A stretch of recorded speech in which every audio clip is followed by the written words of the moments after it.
예, 이임생 기술총괄이사님. 네. 그 정혜성 전 정강위원장 사임 이후 제11차 임시 비대면 전력강화위원회에서 5명의 위원들로부터 감독 선임 정권을 위임받았다고 하셨죠? 네, 이게 합법적인 절차인가요? 저는 합법적인 절차인지 아닌지만 말씀해 주세요. 행정총괄 김정배 상근부회장님이 이게 규정상 문자고 합법적인 절차냐고만 물었습니다. 그것만 답하세요. 시간 없으니까. 저는 규정상 문제가 없다고 들었어요. 그렇게 예, 박주호 증인님, 예, 이게 지금 절차상 문제가 없는 건가요?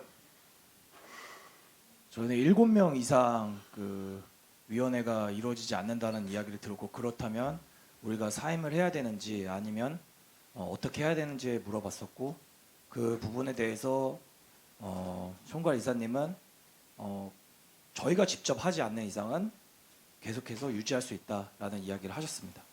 이임생 기술총괄 이사의 의견일 뿐이죠. 그게 절차에 맞다는 건 아니죠. 그렇죠? 네, 7명 이상이 예. 아니면 예. 그래서 저희는 7명이 안 됐잖아요. 네, 안 됐습니다. 예, 그 규정 절차에 맞지 않네요. 그 이임생 이사님은 그 포엣과 박은호 면담 후에 홍명보 감독에 대한 면담을 진행했다고 하셨죠. 예. 박은호와 포엣 면담 과정에서 동행한 사람이 누구였습니까? 당시에 김대엽 본부장, 그다음에 변호사, 그다음에 행정직원, 통역 이렇게. 근데 홍명보 감독과의 면담 과정에는 누가 동행했습니까? 면담은 저랑 홍 감독님 둘이 했습니다. 면접의 내용은 무엇이었습니까? 주로 포획과 이제 박은호 분이 축구 철학이었습니다. 그 홍명보 감독이 맡아줘야만이 된다 이런 말 하지 않으셨나요? 제가 감독직을 제안한 거 아닙니까? 면담입니까? 감독직 제안입니까? 저는 면담을 하기 위해서 홍 감독님한테 부탁을 좀 했고요.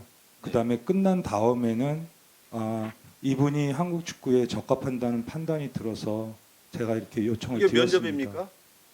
위원님 혹시 좀 제가 설명할 시간을 좀 주실 수 아니 면접에서 왜 그걸 홍 감독이 감독을 맡아야 하는지를 수차례 말씀드린 게 그게 면접이냐고요? 위원님, 제가 이것도 어떻게 보면은 제가 배워가는 과정인 것 같습니다. 전력위원회에서 대한민국 축구협회 감독을 선임하는 과정이 배워가는 과정으로 변명이 되는 거라고 생각하십니까? 전력위원회에서 최종 후보 3명이 뽑히면요, 이 분들은 의사 타진을 하고 협상의 대상 분들입니다. 예. 네, 그래서- 그만하시고요. 우리 박문성 참고인님, 지금 이 문제에 대해서 어떻게 생각하십니까? 축구인의 한 사람으로서. 뭐 개인적으로는 좀 서글프기도 하고 참담하기도 좀 합니다. 그러니까 지금 앞서서 얘기하신 특히 이제 축구협회 쪽 분들의 얘기를 들으면 짧게. 다른 나라, 다른 세상을 살고 있는 듯한 느낌이에요. 그러니까 많은 사람들, 저희 팬들도 아마 지금 지켜보고 계실 텐데 과정과 절차에 대한 이야기를 계속 하고 있는데 다른 이야기를 하고 있는 거죠. 그래서 많은 사람들이 그게 정당했냐라고, 공정했냐라고 얘기했는데 계속 공정했다라고 얘기하니까 저는 사실 개인적으로 납득이 잘 안 됩니다. 네. 예, 장관님께 묻겠습니다. 네네. 공정한 절차를 벗어난 감독 선임에 대해서 장관님의 생각은 어떻습니까? 저는 어쨌든 그 절차적인 건 굉장히 중요하다고 생각하고요. 한두 사람 일이 아니기 때문에 그래서 저희들이 지금 감사는 하고 있고요. 10월 2일 날 이 부분에 대한 발표를 먼저 할 겁니다. 그래서 그날 이 감독 선임 절차에 대한 문제 발표를 하고요. 잘못된 지점은 분명히 지적하고 이 감독의 거취 문제는 축구협회가 그 이후에 이제 결정을 해야 되겠죠. 예, 홍명보 감독님께 묻겠습니다. 예, 본인은 절차적으로 합법적인 절차에 의해서 선임이 됐다고 하셨는데 만약에 절차에 위법이 발생해서 불공정한 절차에 의해서 감독직에 임명이 됐다. 그랬을 경우는 어떻게 하시겠습니까? 의원님, 그것이 확인된다면 어떻게 하세요? 그에 대해서만 얘기해 주세요. 의원님 지금 저희는 월드컵 예선을 코앞에 놓고 있습니다. 그러니까 예선을 코앞에 두고 그 예, 문제가 아니라요.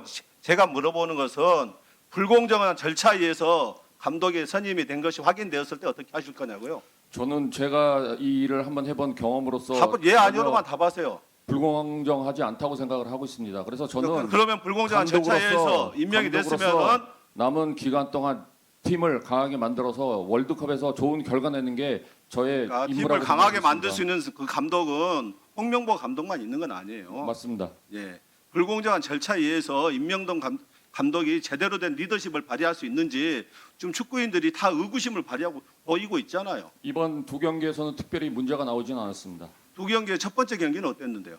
첫 번째 경기는 결과는 좋지 않았습니다.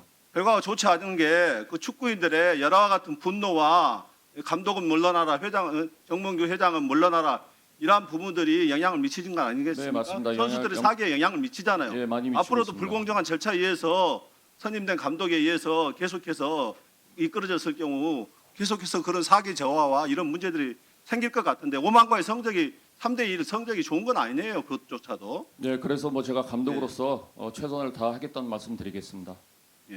그러니까 분명히 해주세요. 불공정한 절차에 의해서 선임됐을 경우에는 사퇴의 용의가 있다 이런 걸 분명히 밝혀주셔야죠. 우리 정몽규 회장님은 어떻게 생각하십니까? 뭐 사실상 10차 위원회에서 다 그 추천을 다 했고요. 그리고 뭐 그러니까 절차의 위법이 확인됐을 경우 어떻게 하실 거냐고요. 위법이 없다고 생각합니다. 그럼 클린스만 감독의 임명 과정에서는 위법이 없었습니까? 뭐 크린스만 감독도 제가 마이클 밀러 감독은 전혀 본인이 그 감독 선임 절차에서 힘을 발휘하지 못했고 중간중간 보고하면서 임명을 했다. 과정 자체가 나중에 전력 강화 위원들조차도 제대로 관여하지 못했다. 결국 그 모든 게 제왕적인 회장의 뜻에 의해서 클린스만 감독이 임명된 거 아닙니까? 뭐 크린스만 감독 때도 뭐 여러 명이 추천됐습니다. 크린스만 감독 그리고 솔사르 뭐 예, 일부만. 그 솔사르 감독도 임명이 그 후보로 제스트롭 네, 감독도 그러면은요. 이렇게 어쨌든 했었습니다. 클린스만 감독이 해임된 이후 위약금 문제가 지금 70억 원 이상으로 알려지고 있는데 위약금 관계는 어떻게 처리되고 있습니까? 뭐 크린스만 감독이 제가 뭐 단독으로 이렇게 임명하고 거기에 대한 책임을 져라 그래서 위약금 문제를 이렇게 말씀하시는 것 같은데요. 제가 알아서 크린스만 감독을 알아서 개인적으로 알아서 지시해가지고 그렇게 한 적이 없고요. 그리고 뭐 충분히 협회 재정에 문제되지 않도록 지원하고 있고요. 그리고 벤투 감독이나 코치진을 선임할 때도 제가 40억 외국인 같은 40억을 위약금 지원한 바 문제가 있습니다. 그 본인의 불공정한 그 임명에 의해서 감독 임명에 의해서 빚어진 것이라면 본인이 책임지겠습니까? 전혀 그렇게 생각하지 않습니다. 그러니까 그것이 그렇게 하겠습니다. 확인됐을 때 책임지겠다는 그렇게 하겠습니다. 책임지겠다는 것이죠. 예. 예, 알겠습니다.